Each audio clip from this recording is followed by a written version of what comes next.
WADR. Promoting dialogue.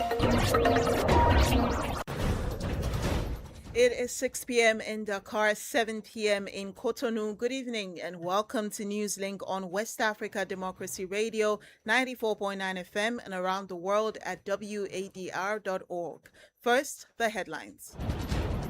The Gambia's Human Rights Commission releases its 2025 report warning of persistent rights concerns across the country. We've been concerned about the police use of force, the need for proportionality, the need for accountability, and respect for due process. These are issues of concern. African leaders meet in Chad for the African Water Forum, aiming to guarantee water access for all. Mali opens the trial of 6 former officials accused of plotting against the country's transitional government. And Nigerian police arrest alleged head of a fake government agency linked to a multi-million-dollar budgetary scandal. Seems like we still have very weak institutions that are not able to do checks and balances, possibly don't have capacity for due diligence and due process. Please stay tuned for details of these stories and more. On the news, this is Deborah Amour. Thank you for joining us. The Gambia's National Human Rights Commission has warned that unresolved human rights issues continue to affect the country despite progress made in strengthening legal and institutional frameworks. In its just published 2025 State of Human Rights report, the Commission highlighted concerns over allegations of torture, prison conditions, violence against women and children, and delays in implementing key reforms. Emmanuel Diouf is the chairman of the Gambia's National Human Rights Commission. We've been concerned about the police use of force, the need for proportionality, the need for accountability, and respect for due process. These are issues of concern. FGM remains illegal in this country, yet it continues. Violence against women, rape and sexual assault remains a concern. Children's rights, protection of children, this is a vulnerable group we need to improve. We have observed, and it has been on the papers, especially the living conditions and the abuse and exploitation of children, and also especially children in some madrasas and the Quranic schools. The issue of child marriage is still an issue, although it is illegal. Area of persons with disability, we've had an act since 2021, a very brilliant, comprehensive, but acceleration of the implementation of the act needs to be pushed. We conducted prison and police station monitoring. We continue to monitor implementation of the TRRC recommendation. The current human rights issues and concerns of the NHRC, although we would say that there has been some notable progress. For example, the review and having a new Criminal Offences Act 2025, the Criminal Procedure Act of 2025, the establishment of a Reparation Commission, I think it's progress as well. We did have the Anti-Corruption Act. There has been, despite some challenges, there has been increase in civic space. Emmanuel Diouf is the chairman of the Gambia's National Human Rights Commission. African leaders, government officials, and development partners are meeting in N'Djamena, Chad, for the African Water Forum, a 2-day high-level meeting focused on addressing the continent's growing water challenges. Held under the theme From Vision to Action, the forum is aimed at accelerating efforts to improve access to water, strengthening water governance, and mobilizing investment for sustainable water management across Africa. Opening the forum, Chad's President Mahamat Idris Deby Itno called for greater financing, stronger regional cooperation, and inclusive policies to address Africa's water crisis. Here's an excerpt from his address. I call for this forum to represent a true turning point. To achieve this, I propose that our discussions be structured around 3 major commitments. First, the commitment to financing. We must transform our national water strategies and our national water programs into solid, bankable projects.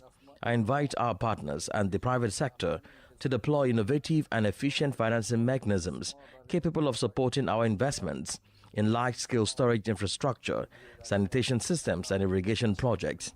Second, the commitment to governance. we must urgently strengthen our regional institutions responsible for managing our water basins, our regulatory bodies in the water sector, as well as our water management companies. In this regard, let us establish dynamic platforms for real-time sharing of hydrological data in order to anticipate droughts and floods. Transparent, inclusive, and equitable water management is both the strongest safeguard against future shortages and the pathway towards water abundance. Third, the commitment to inclusion. Let us firmly place women and young people at the center of our public policies. It is women who every day bear the burden of collecting water. It is young people who aspire to a modern agriculture sector that creates value and generates employment. Ensuring them equitable access to water and irrigated land means investing directly in the stability and prosperity of our societies.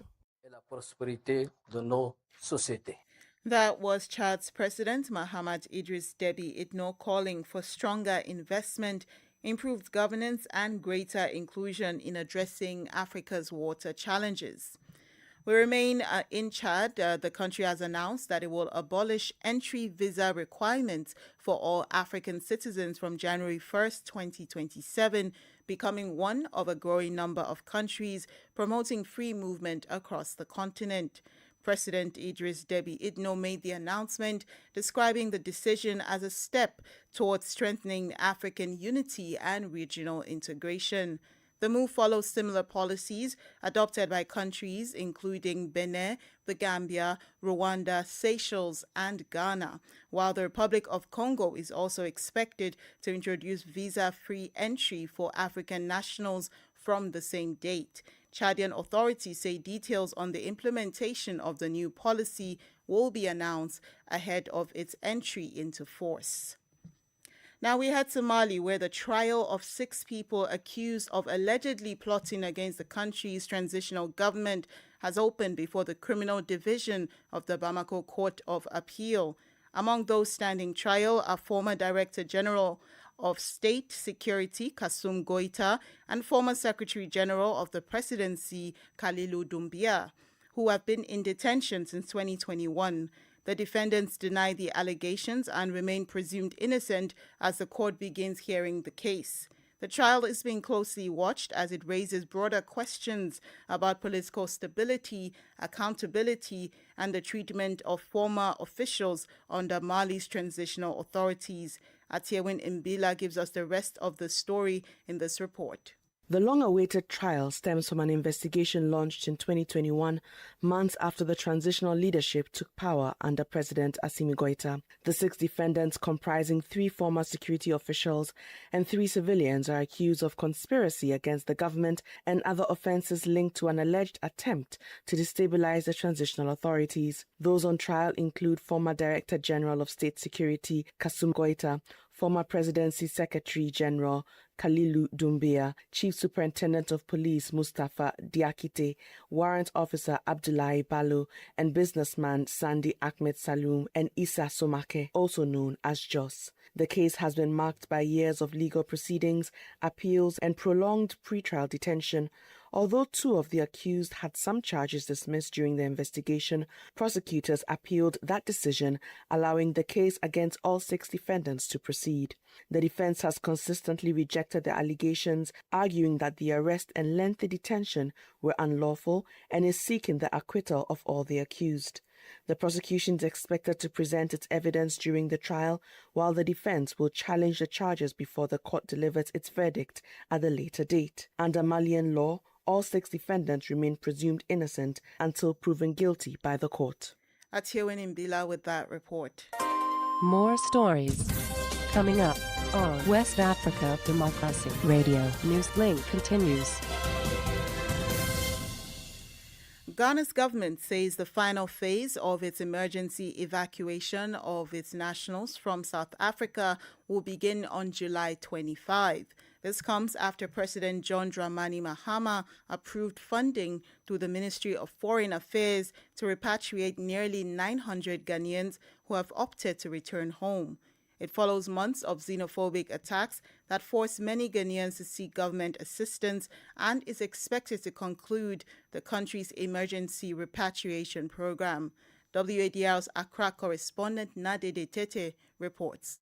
The latest evacuation is expected to bring the curtain down on one of Ghana's largest emergency consular operations in recent years. In a video broadcast from Pretoria on Tuesday via social media, Ghana's High Commissioner to South Africa, Benjamin Kwashi, urged beneficiary citizens to cooperate, stressing that only those already registered and screened will be evacuated. The date is that we'll start the repatriation of the 900 that have been left here on the 25th of July.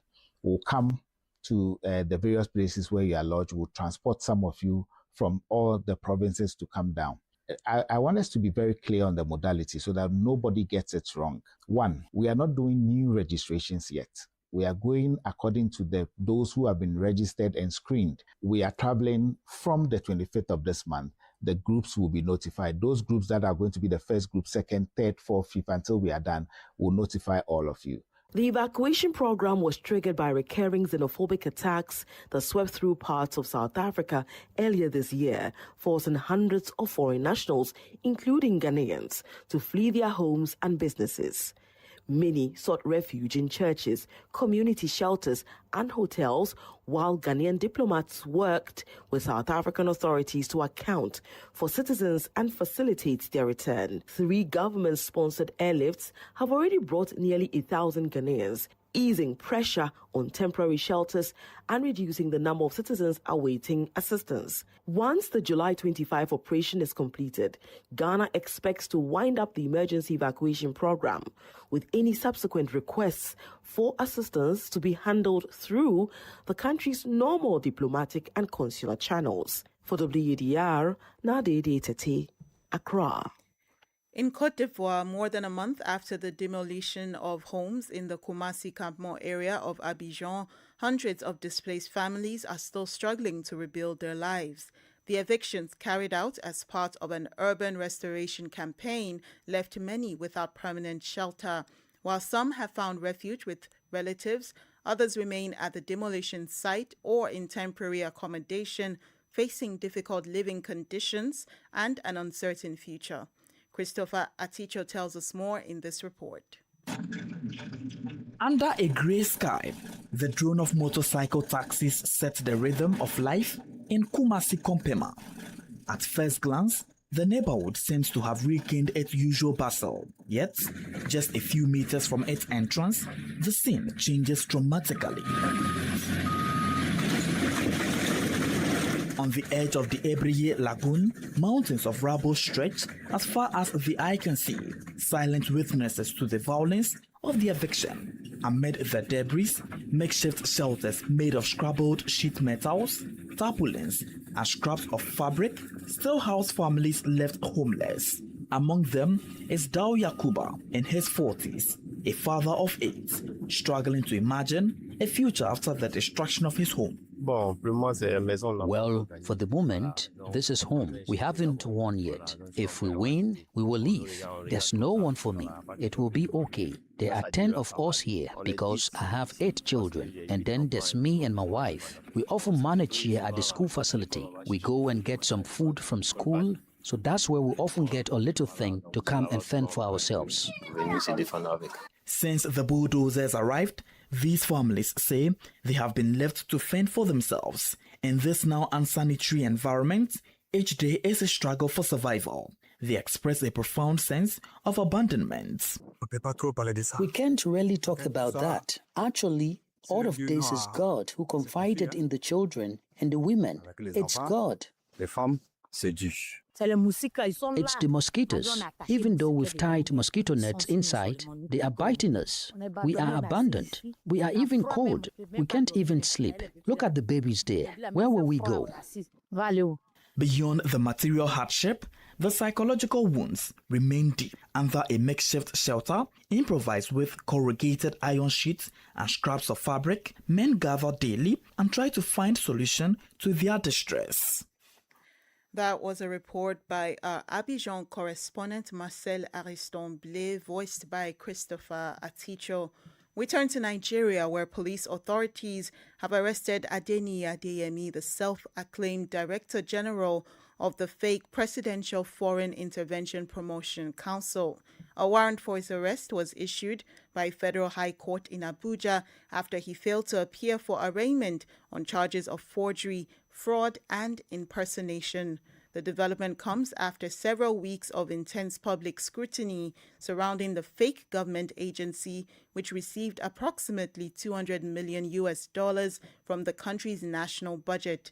Our Abuja correspondent, Yechenu Sasetu, reports.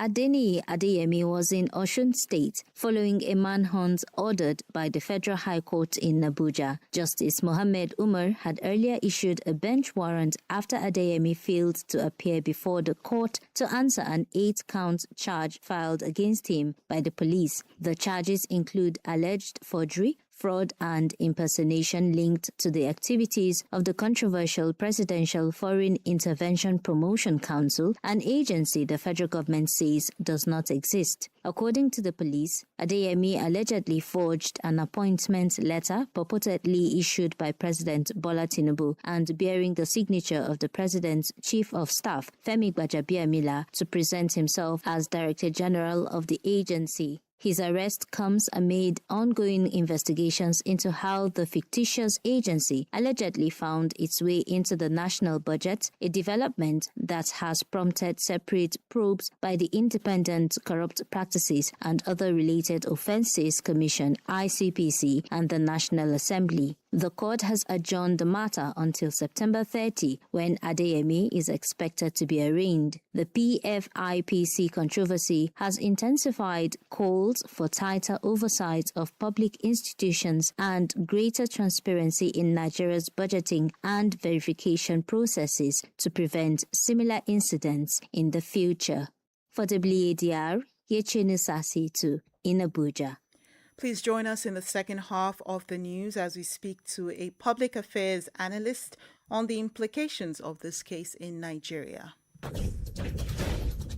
You are listening to Newslink on West Africa Democracy Radio 94.9 FM and around the world at wadr.org. Here's a reminder of our headlines. The Gambia's Human Rights Commission releases its 2025 report warning of persistent rights concerns across the country. African leaders meet in Chad for the African Water Forum, aiming to guarantee water access for all. Mali opens a trial of 6 former officials accused of plotting against the country's transitional government. The Nigerian police arrest alleged head of a fake government agency linked to a multi-million-dollar budgetary scandal. Still ahead, we have the guest interview and the sports news. Please stay with us. Bringing you the facts beyond the headlines. From Monrovia, Liberia, this is Abraham Parker. Stay tuned to WADR 94.9 FM, Dakar. Thank you for staying with us. We head to Guinea-Bissau, where the ongoing detention of opposition leader and former Prime Minister Domingos Pereira continues to spark strong reactions. Pereira, who has been held in pre-trial detention since July 10, faces charges over his alleged involvement in 2 attempted coups. However, he has denied the accusations. WADR spoke with one of Pereira's lawyers, Saïd Larifou. Well, my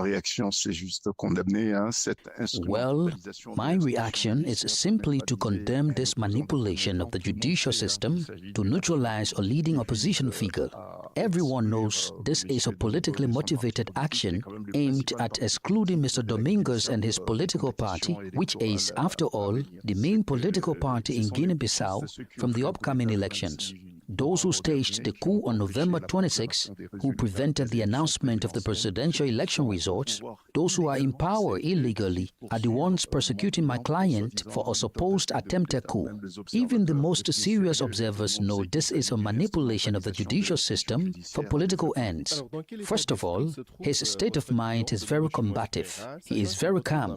He is a statesman who knows he has a destiny tied to the future of this country.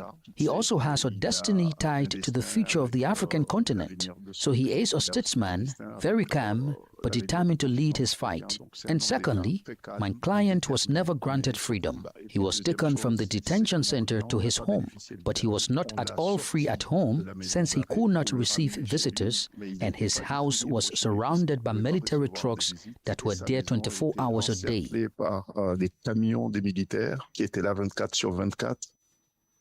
That was Said Larifu, one of the lawyers representing Guinea-Bissau's opposition leader, Domingos Simoes Pereira. We focus on some security issues now. Benin and Burkina Faso are conducting joint patrols along their shared border in a renewed effort to strengthen security against terrorist threats. A unit of the Burkinabe Armed Forces arrived earlier this week in the Kwalukuru area of northern Benin, marking a new phase in bilateral security cooperation. The initiative follows recent talks in Ouagadougou, where Beninese President Romuald Wadani paid a working visit to Burkina Faso's leader, Captain Ibrahim Traoré. Usman Omar completes the story. Suspended for several years, security cooperation between Benin and Burkina Faso is experiencing new dynamics. A detachment of Burkinabe soldiers has joined Kuala Kuru in northern Benin to carry out joint operations with Beninese forces. This reinforcement aims to intensify surveillance of this area regularly targeted by armed terrorist groups. The joint patrols will allow the two armies to pool their operational capabilities, strengthen the sharing of intelligence, and coordinate their interventions in the Kuala Kuru area. This border locality occupies a special place in relations between the two states. In 2009, Burkina Faso and Benin Republic agreed to make this locality a neutral zone administered by a joint Benino-Burkinabe committee. The agreement notably prohibited any appropriation of territory by one of the two states, including the installation of national emblems, and favored joint patrols to the detriment of unilateral operations. The resumption of these joint operations thus marks a turning point in the rapprochement between Cotonou and Ouagadougou. It reflects the desire of the two governments to favor a concerted response to the terrorist threat which continues to weigh on the border regions and to consolidate stability in this part of West Africa. That was a report from WADR's Cotonou correspondent Aziz Adam Sule, presented by Usman Omar. Politics, analysis on major news, social matters, and all. This is A Guest. For our guest interview, we head back to Nigeria, where the arrest of Adeniyi Adeyemi, the self-acclaimed Director General of the so-called Presidential Foreign Intervention Promotion Council, has raised broader questions about oversight, accountability, and how an alleged fake government institution was able to operate and attract public funds. The controversy has sparked debate over the systems in place to verify government structures and prevent abuse of public resources. To discuss the implications of this case and what it reveals about governance and institutional safeguards in Nigeria, let's join our guest, Nigerian development consultant and public affairs analyst, Jide Ojo. What stood out for me mostly is the weakness of Nigerian democratic institutions. It would seem like we still have very weak institutions that are not able to do checks and balances, possibly don't have capacity for due diligence and due process, or we are actually dealing with multi-institutional corruption. Why I'm saying this is someone brings a fake appointment letter from the office of the chief of staff to the president, presents it to the office of the secretary to the federal government, and that letter is honored, and from there you have all others removed, all obstacles cleared, to the extent that the guy could get police escorts, could arrange meetings, could hold storming, could have an office, have a web address, even open 3 bank accounts with Central Bank of Nigeria, even when people applied and got diplomatic passport. It's either that we have severe institutional weakness or we have a very sophisticated corruption network that bypasses due process. So what implications do you think this would have on Nigeria's governance systems? It's actually not looking good. It's a very bad optics for the Nigerian government, because if a fake agency could find its way into the Nigerian budgeting system, got an allocation in this year's budget. This is quite worrisome and very concerning, because a system that cannot fact-check simple appointment letter that allows itself to be used for fraudulent activities by an individual or a group of influential, that system is porous.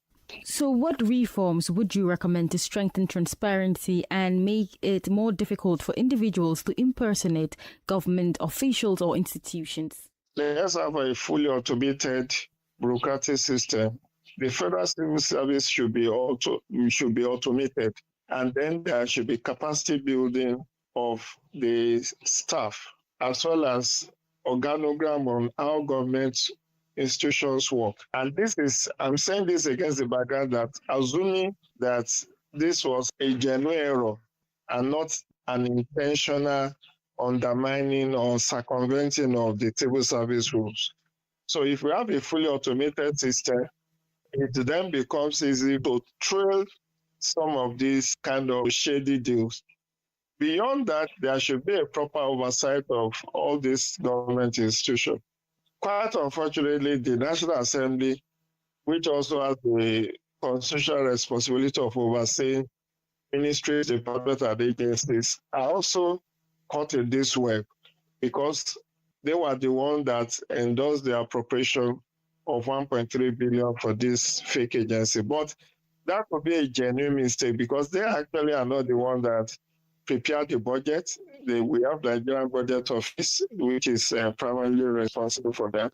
But it's a learning curve for MDAs, ministries, departments, and agencies to now start asking the right questions, particularly when they receive documents that does not seem to look right. Because what we have also learned is that, first, the Office of Chief of Staff to the President does not issue appointment letter for presidential appointee. Two, the guy allegedly designed a fake letterhead that contains phone numbers and forged the signature of Chief of Staff to the President.